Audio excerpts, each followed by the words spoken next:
नमस्कार। आज हम श्रीमद् भगवत गीता के विशाल ज्ञान सागर से एक मोती चुनकर लाए हैं। जी अध्याय 1 श्लोक 3। इस पर थोड़ी गहराई से बात करेंगे। जी, हमारे पास एक गीता प्रवचन का अंश है जो इस श्लोक की व्याख्या करता है। हाँ, और हमारा इरादा है कि इसके सीधे साधे अर्थ से थोड़ा आगे बढ़ें, समझें कि इसमें और क्या छिपा है, शायद कुछ मनोवैज्ञानिक, कुछ रणनीतिक पहलू। बिल्कुल।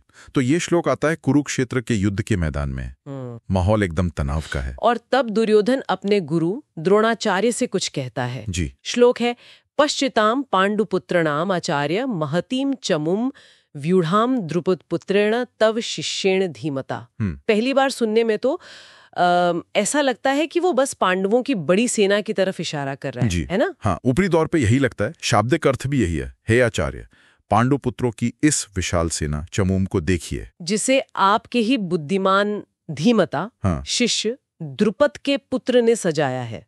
यही है ना? बिल्कुल सही। द्रुपद पुत्रेण तव शिष्येण धीमता।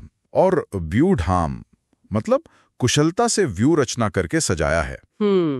व्यूढ़ाम मतलब वो सिर्फ संख्या नहीं, उनकी तैयारी की भी बात कर रहा है। जी हाँ, लेकिन असली बात छिपी है द्रुपद पुत्रेण और तव शिष्येण में। आपका शिष्य द्रुपद का पुत्र। हाँ, इस पर इतना जोर क्यों? यही कुछ गहरा मतलब है शायद। यही बात खुलती है। देखिए, ये जो बुद्धिमान शिष्य है धृष्टद्युम्न, उसका जन्म ही एक खास मकसद से हुआ था। अच्छा, क्या मकसद? द्रोणाचार्य का वध करना। क्या सच में? हाँ, ये द्रुपद और द्रोण की पुरानी दुश्मनी का नतीजा था। द्रुपद ने यज्ञ किया था पुत्र प्राप्ति के लिए, ऐसा पुत्र जो द्रोण को मार सके। ओह, ये वही द्रुपद हैं जिनसे द्रोणाचार्य ने आधा राज्य छीना था। वो अपमान का बदला। जी वही। और सबसे चौंकाने वाली बात यह है कि द्रोणाचार्य ये जानते थे। वो जानते थे कि धृष्टद्युम्न उनकी मृत्यु के लिए जन्मा है। हाँ, उन्हें पता था। फिर भी जब वो सीखने आया तो उन्होंने उसे सिखाया, पूरी युद्ध विद्या, सब कुछ सिखाया, बिना किसी भेदभाव के अपना आचार्य धर्म निभाया। तब तो दुर्योधन का ये कहना कि आपके ही बुद्धिमान शिष्य ने सेना सजाई है, ये तो सीधा सीधा ताना हुआ। एकदम। ये सिर्फ जानकारी नहीं, ये एक बहुत तीखा कटाक्ष है, एक मनोवैज्ञानिक दबाव। वो याद दिला रहा है कि देखो गुरुजी, आपकी ही उदारता, आपका ही ज्ञान आज आपके खिलाफ खड़ा है। सही पकड़ा आपने।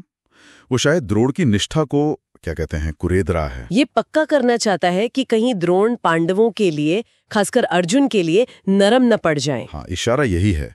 देखिए, आपकी शिक्षा का ये नतीजा है। अब कोई मोह मत रखिएगा, पूरी ताकत से लड़िए। अरे बाप रे, ये तो लड़ाई शुरू होने से पहले ही दिमागी लड़ाई शुरू हो गई। बिल्कुल।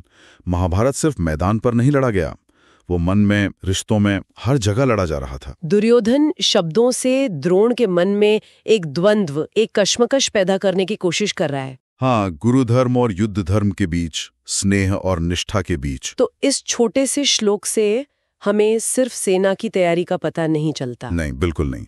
ये राजनीति दिखाता है, रिश्तों का तनाव दिखाता है, कर्तव्य की जटिलता दिखाता है। और शब्दों की ताकत, कैसे सही समय पर कहा गया शब्द हथियार बन सकता है। जी, ये दुर्योधन के चरित्र की एक परत खोलता है, उसकी असुरक्षा, उसकी चालाकी, और द्रोणाचार्य की मुश्किल नैतिक स्थिति भी दिखाता है। द्रोणाचार्य की स्थिति तो वाकई बहुत ही कठिन रही होगी। हाँ, एक तरफ ज्ञान देने का धर्म, दूसरी तरफ ये जानना कि यही ज्ञान आपके विनाश का कारण बन सकता है। उन्होंने क्या चुना? धर्म निभाया। उन्होंने आचार्य धर्म को चुना, लेकिन इसकी कीमत थी। और यहीं से एक गहरा सवाल उठता है हम सब के लिए। क्या सवाल? कि ज्ञान या शिक्षा देने का दायित्व कहाँ तक है?